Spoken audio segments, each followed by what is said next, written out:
जय श्री हरि। वैशाख मास महात्म्य के 8वें और 9वें अध्याय की कथा। इससे पहले के अध्याय में हमने राजा इम्हमांग की कथा और दान करने की महत्ता को जाना था। इस अध्याय में हम दान न करने का इतिहास जानते हैं। शुरू करते हैं 8वां अध्याय। अन्य दान न करने का इतिहास मैं तुमसे कहता हूँ। रेवा नदी के किनारे मेरे पिता पिशाच हो गए थे। वे भूखे और प्यास से शिथिल होकर अपना ही मांस खाते थे। छाया वाले पेड़ के न मिलने से उनकी दशा बहुत बुरी हो रही थी। पहले जन्मों के संचित बुरे कर्मों से उनकी कंठनाली का छिद्र बहुत ही सूक्ष्म हो गया था, जिससे उनको बड़ी पीड़ा होती थी। कुएं, बावली और तालाब का जल उनको विष के समान लगता था। मैं गंगा यात्रा को जा रहा था। उस समय रेवा नदी के किनारे पहुंचा तो मैंने यह अद्भुत दृश्य देखा कि एक हलमली के पेड़ के नीचे बैठा हुआ एक पिशाच अपना ही मांस खा रहा है और प्यास के मारे बुरी तरह चिल्ला रहा है। वह मुझको देखते ही मारने को दौड़ा, परंतु मेरे तेज के सामने वह हताश हो गया। मुझको उस पर दया आई। मैंने उससे कहा कि अपना सब वृतांत कहो, मैं तुमको शीघ्र ही इस दुख से छुड़ा दूंगा। वह कहने लगा कि आनर्त देश में भुवराक्त नाम का एक नगर था। वहाँ मैं संस्कृत गोत्र में उत्पन्न हुआ और मंत्र मेरा नाम था। तप, दान और यज्ञ में मेरी बड़ी श्रद्धा थी। मैंने संपूर्ण विद्या पढ़ी और पढ़ाई, परंतु मैंने वैशाख मास में कभी अन्न दान नहीं किया। मेरे विचार से इसी कारण मुझे यह पिशाच योनि मिली और कोई कारण दिखाई नहीं देता। मेरा पुत्र श्रुतिदेव नाम का बड़ा विद्वान और धर्मात्मा है। यह बात मैंने तुमसे कही है। यदि तुम मेरे पुत्र से जाकर कहोगे, बड़ी कृपा होगी। मैं अपने पिता की यह बात सुनकर दुख के कारण रोता हुआ उनके पैरों में पड़ गया और कहने लगा, पिताजी, मैं तुम्हारा पुत्र हूँ। देव योग से यहाँ आ गया हूँ। अब आप मुझको आज्ञा दीजिए कि वही कार्य करूँगा जिससे आपका यह दुख दूर हो। तब वह बड़ी प्रसन्नता के साथ कहने लगे कि यात्रा करके शीघ्र घर जाओ और मेष संक्रांति में स्नान आदि करके भगवान विष्णु के निमित्त अन्न आदि किसी श्रेष्ठ ब्राह्मण को दान दो, जिससे सहकुटुंब मेरी मुक्ति हो जाएगी। मैंने तीर्थ यात्रा करके घर आ वैशाख के मास में अन्नदान किया। तब मेरे पिता पिशाच योनि से मुक्त हो मुझको आशीर्वाद देते हुए विमान में बैठकर बैकुंठ लोक गए। सो हे राजन, मैंने तुमसे धर्म का यह सारभूत कहा। अब तुम्हारी क्या सुनने की इच्छा है। 9वां अध्याय। इतनी बात सुनकर मिथिलेश ने पूछा कि हे ब्राह्मण, इक्ष्वाकु वंश के राजा ने जल और अन्न का दान नहीं किया। इसी से वह चातक और छिवकली की तथा साधु महात्माओं की सेवा न करने से गिद्ध योनि में आया। परंतु आपने बतलाया कि वह 7 जन्म तक कुत्ते की योनि में आया। उसने केवल संत महात्माओं की सेवा नहीं की, सो उसका फल उसको न मिलता। उसने किसी को कष्ट भी नहीं दिया, सो बिन कारण ही उसको कुत्ते की योनि क्यों मिली, इसका मुझको संशय है। कृपया करके आप मेरी शंका का समाधान करिए। राजा के ऐसे प्रश्न सुनकर महायशस्वी श्रुतिदेव ने कहा, तुम धन्य हो जो हे राजन तूने ऐसा धार्मिक प्रश्न किया। सो मैं अब तुम्हारे संशय का समाधान करता हूँ। यह वार्ता शिव जी ने कैलाश पर्वत पर श्री पार्वती जी से कही थी। सब लोगों की रचना कर उनको लोक और परलोक 2 प्रकार की स्थिति बताई और इनकी स्थिति के निमित्त 3 भेद बताए। जल सेवा, अन्न सेवा और औषधि सेवा, यह तीनों इस लोक की स्थिति के हेतु है, तथा साधु की सेवा, विष्णु पूजा और धर्म, यह तीनों पर लौकिक स्थिति के हेतु है। जैसे ऐहिक कर्म से धन संपत्ति आदि प्राप्त हो सकते हैं, वैसे ही पारलौकिक क्रियाएं कभी कभी दुख का कारण भी हो जाती है। जैसे यहाँ पर एक पुराना इतिहास कहते हैं, एक समय दक्ष प्रजापति महादेव जी को यज्ञ में बुलाने के लिए कैलाश पर आए।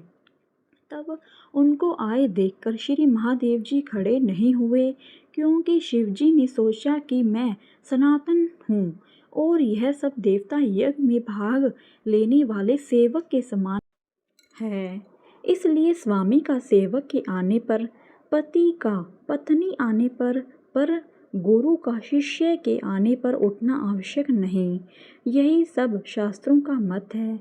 जिसमें बलिदान, तप और शांति अधिक रहता है वही गुरु है। जो स्वामी स्वयं अपने सेवकों के लिए उठते हैं उनकी आयु, धन और यश तत्काल नष्ट हो जाते हैं। इसलिए यह मेरा प्रिय शवसुर है। ऐसा विचार कर दक्ष प्रजापति की भलाई के लिए ही वह उठे नहीं। यह देखकर दक्ष प्रजापति को अत्यंत क्रोध आ गया और उनके सामने ही उनकी निंदा करने लगे कि देखा, इस दरिद्री को बड़ा अहंकार हो गया है। इसका धन केवल एक बूढ़ा बैल जिस पर केवल चर्म ही रह गया है, कपाल की हड्डी धारण करता है। पाखंडी, अहंकारी, महा अपवित्र, किसी भी शुभ कार्य न करने वाला, दरिद्रता के मारे शीत से दुखित हाथी, चर्म का ओढ़ने वाले शमशान जिसका घर है, सर्पों का आभूषण है, न जिसमें धीरज है न ज्ञान,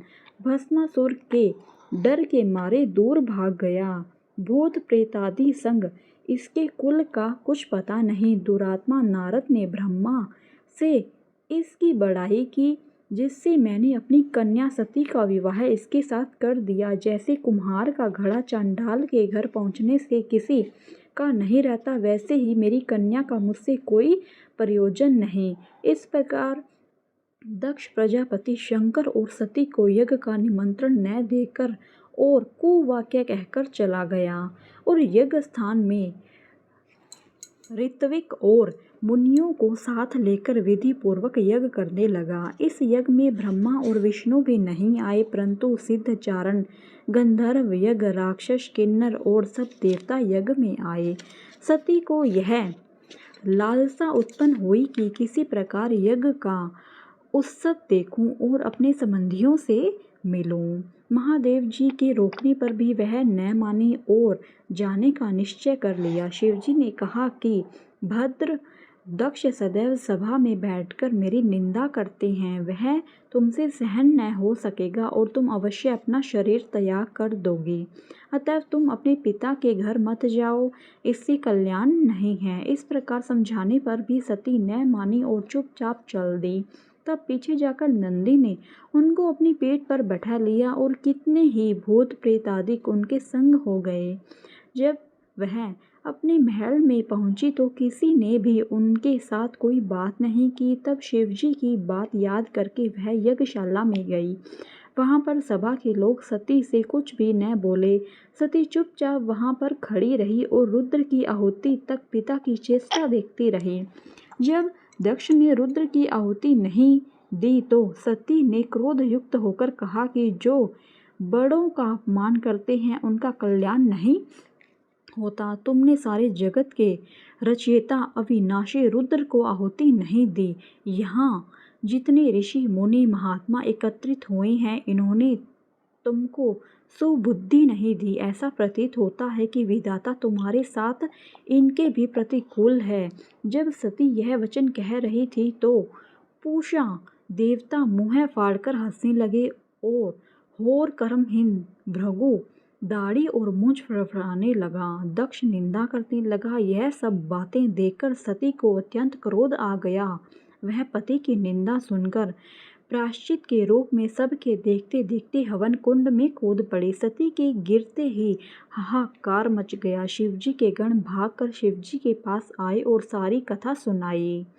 महादेव ने कालांतर रूप हो क्रोध से अपनी जटा उखाड़कर पृथ्वी में दे मारी, जिससे बड़ा बलवान महाकाय वीरभद्र उत्पन्न हुआ। तब शिवजी ने उसको आज्ञा दी कि मेरे निंदक दक्ष का नाश कर दो, जिसके कारण सती का शरीर त्यागना पड़ा। महादेव जी की आज्ञा पाकर सहस्त्र भुजाओं वाला और यमराज के सदृश वह वीरभद्र यज्ञशाला में पहुंचा और देवता, असुर, मनुष्य आदि जो भी यज्ञ में उपस्थित थे उनको मारने लगा और भृगु की दाढ़ी मूछ उखाड़ दिए।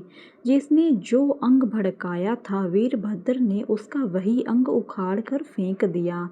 दक्ष का सिर काटने लगा किंतु शुक्राचार्य मंत्र बल से उसकी रक्षा कर रहे थे इसलिए नहीं काट सका। तब रुद्र ने स्वयं उनका सिर काट डाला। इस प्रकार यज्ञ में आए हुए सबका संहार कर वे कैलाश को लौटे। जो मरने से बचे थे वे भागकर ब्रह्मा जी की शरण में गए। ब्रह्मा जी उनका साथ लेकर कैलाश में गए और वहां जाकर अनेक प्रकार से समझा बुझा कर श्री शिव जी को शांत कराया। फिर महादेव जी को साथ लेकर यज्ञशाला में पहुंचे। यज्ञ में जो मारे गए थे उनको जीवन का दान दिया और महादेव जी ने दक्ष के धड़ पर बकरे का सिर रख दिया, जिससे आज तक उनकी उपासक दक्ष को उनकी प्रसन्नता के लिए बम बम करते हैं। भृगु जी के मुख पर बकरे की दाढ़ी लगा दी, पूषा के दांत नहीं लगाए। उनसे कह दिया गया कि वह पीस कर खा लिया करेगा। इस प्रकार सबको अंग सहित किया गया और दक्ष पूर्ववत यज्ञ करने लगा। यज्ञ संपूर्ण होने पर सब देवता अपने अपने स्थान को चले गए। धन्यवाद मित्रों, यह कथा यहीं पर समाप्त होती है। वीडियो पसंद आया हो तो वीडियो को लाइक करना ना भूलें और वीडियो को शेयर ज़रूर करें। धन्यवाद। जय श्री हरि।